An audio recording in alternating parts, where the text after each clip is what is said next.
Okay, we're going to move on to our sense of smell. Make sure you have your nose diagram so you can follow along. But I brought another friend to help us. This is Nostradamus. Can you say hello? All right.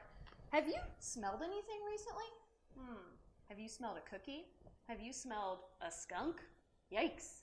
How does our sense of smell work? Well, a scent will enter two holes on our face called nostrils. That's right. Can you say nostrils? Good job. Then they enter our nasal passage. Can you say nasal passage? Good job.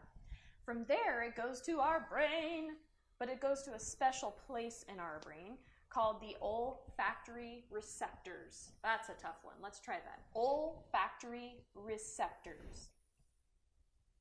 Good job.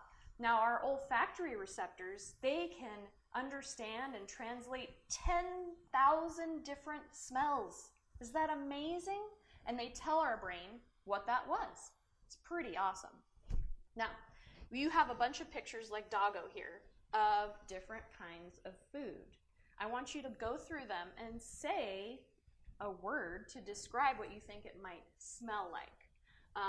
This pie, to me, I think smells sweet and delicious. Kale, I don't know, does it have a smell? I want you to go through them and see if you can figure it out, okay? But then I have another fun activity.